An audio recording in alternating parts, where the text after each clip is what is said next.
السلام عليكم ورحمة الله وبركاته. لقي فتوتا في أردفتوتا بابليتيو. أرداسقا من سكنتاتي كوتا كواي يهدا جيزة جنة سكنتاتي كشو جواب توتا إن شاء الله كبرني دفنيجر. سكنتان سواي مالي سيني فكاتا باتي رمضان خان أكبر كيبل لا رنجو. باتي رمضان أكبر كيبل. رمضاني نطفيجر إن شاء الله. باتي رمضان ديهاتي جرتي يجو. باتي رمضان يجون baatii ilmaan namaa hundi ittiin milkaa'u jechuudha. Fakkeenyaaf namni tokko qoromee dalaga seenuudhaaf jalqaba kutaa takka lama sadii jee eegas booda maatiriikii jee eegas booda intaraansii jee eegas booda kolleejjii jee seena jechuudha. Kolleejjii sanarraa yoo qabxii bareedaadhaan kan eebbifamu ta'e achirraa kan bahu ta'e namtichi kun fuuldurri isaa ni tola jedhee namayyuutu ni beeka jechuudha sammuu isaatiin. Gizee akkanatti image feesa godhee gizee ilaalu ni beeka jechuudha. Laakiin baatiin ramadaanaatu wanti dhufteef kolleejjii jechuudha. Kolleejjii uummata musliimaati. Uummanni musliimaa bakka ittiin leenjifamu jechuudha. Maaliif leenjii amataa ramadaan ilaa ramadaan jedha jechuudha Rasuul sallallahu alaihi wasallam. Kaffaaratu limaa baynahumaa jedha. Laakiin ramadaana kana hanga ramadaana dhufu jidduutti namni tokko dilii xixiqqoo keessaafuu kan ittiin araarama ittiin argatu. Yoo ramadaana kana keessa likkitti irraa fayyadame akka rabbiin barbaadutti yoo ramadaana kana keessatti hojjete soomana afaan if hidhuu qofa osoo hin taane soomana kamtu barbaachisa kan ijji sooman kan afaan sooman kan gurri sooman kan qalbiin sooman soomana akkasii nurraa barbaachisa jechuudha. Kan ijji soomantu jechuun akkami? Ijji sun soomanu jechuun ija walitti qabanii taa'uudha? Laa. Laakiin ijji soomanu jechuun ijji soomanu jechuun waan haaraam irraa ijatee lafa qaqqabu jechuudha. Waan haaraam laaluu irraa if eeguu jechuudha. Gurri soomanu jechuun waan haaraam dhaga'uu irraa if eeguu jechuudha. Sanduuqa yeroo san guyyaa san keessatti guyyaa soomanaa san keessatti leenjii san goona lakki. Osoo soommanni hin gahiniin duratti ija keenya lafa qaqqabuudhaan leenjii soomanaatiif qophaa'uu qabna jechuudha. Gurra keenya waan hamtuu dhaga'uu dhabuudhaan leenjii soomanaatiif qophaa'uu qabna. Arraba keenya Qur'aana barsiisuu amma jechuun kan ittiin qophaa'uu qabna. Arraba keenya Qur'aana qara'uu barsiisuu qabna. Zikrii godhuu barsiisuu qabna. Ija keenya Qur'aana laalchisuu barsiisuu qabna. Miilli keenya karaa masgiidaa deemuu barsiisuu qabna. Hogguu soommanni dhufe amma nama keessaa akkamtu jiru seetan. Hagizee soommanni dhufe hunda jalqaba wanni inni niyyatu maali?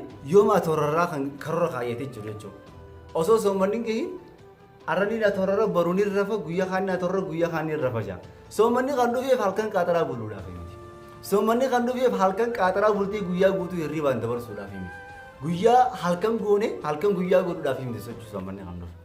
Soommanni kan dhufuuf maali? Qalbii teenya qulqulleessuudhaaf, shahwaa teenya hidhuudhaaf jechuudha. Keessaafuu soommanni geessira dhufu jechuudha. Alhamdulillah jennee guyyaa akkatti qeeballuuti jechuudha. Uummattoota gariitti jirgee soommanni dhufe kan qalbii isaa rakkatu jechuudha. Akka gisee nyaata osoo nyaatee akka qaayyoon ani nyaatee niin du'aa jee khayyaada. Laakiin ammoo ummanni saalihni ummanni salafu saalihiin ummanni asin dura dabre ummanni iimaana qabu ummanni yeroo ammaa kana jiru hogguu baatiin ramadaanaa dhufte jechuun ni nashaaxan jechuu akka ajaa'ibaatti. Baatiin ramadaanaa dhufnaan warroota quraana taraa 60 fixu jira quraana soomana keessa. Mi'ee nyufaadha seetan isaan san Imaamu Shaafi'ii rahmatullahi alayhi ganama taraa takka fixee ganama haga zaaqul alamaa taraa takka fixa halkanis taraa takka fixa jechuudha. Kuni meeqa taraa 60 jechuudha. Soommanni guyyaa 30 halkan taraa takka galgala taraa takka gizee fixee meeqa ta'a jechuudha 60 kutaa jechuudha. Soommanni guyyaa 30 keessatti khatmii quraana taraa 60. Meela akkam ajaa'iba namatti ta'a jechuudha. Kanaafuu soommanni osoo nutti hin gahin nutti hin seeni osoo hin hidhatin amma yoo kam xiqqaate guyyaa 15 guyyaa 14 akkana qofaan nu hafa jechuudha. Guyyaa kana keessatti maal godhuu qabna? Nu hundinuu if leenjisuu qabna jechuudha. Fakkeenyaaf namni gizee facaawu gizee roobni dhufe ni facaafata jechuudha. Ooyiruu takka ooyiruu gaffaa ta fakkeenyaaf citaan keessa guutuu citaan maal keessa guutuu yoo firii keessa facaasan firiin biqiltu sanis firiinis biqiltu yoo biqiltees firii ayaa qabduun taatu jechuudha. Firii faayidaa qabduun taatu. Soommanni nutiitu qalbiin teenya goggoytu nuti haraamiin laaqqamee jiru yoo soommanni nu dhufe fayyadamuun taana. Akkamitti fayyadamuu taana? Nutu qulqulluudhu qalbiin teenya qulqulluudha. Akkuma taraa duraan reefu ooyiruu hojii fakkeenya goonetti ooyiruun takka yoo citaan irraa tolfame nis qotamtee firiin irra facaafame firiin achi as bahu firii faayidaa qabu ta'a jechuudha. Firii faayidaa qabu ta'a jechuudha.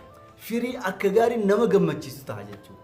Firii boona gizee roobni roobesan facaafate boona ittiin dabarsu ta'a jechuudha. Kanaafuu nutis amata keenya kaasitee guutuu milkeessuudhaaf ramadaana keessatti fayyadamoo ta'uu qabna. Likkitti akka warra fayyadame san ta'uu qabna inshallah. Kanaafuu obboleeyyan kiyya akkuma beekamutti gaa Rabbi subhaanahu wa ta'ala ramadaana kana Rabbi nuun haa qabu. Kanuma keessa wanni warroottan viidiyoo kana laalaa jirtan hundi keessanuu gaa video kana subscribe tuqoo hin irraanfatina nu faana tura soomana keessaas viidiyoolee gaggabaabdu sheekootilee adda adda qabannee isin hojii dhufna baarakallahu fiikum nu faana tura isiniin jenna. Salaamu alaykum wa rahmatullahi wa barakaatuh.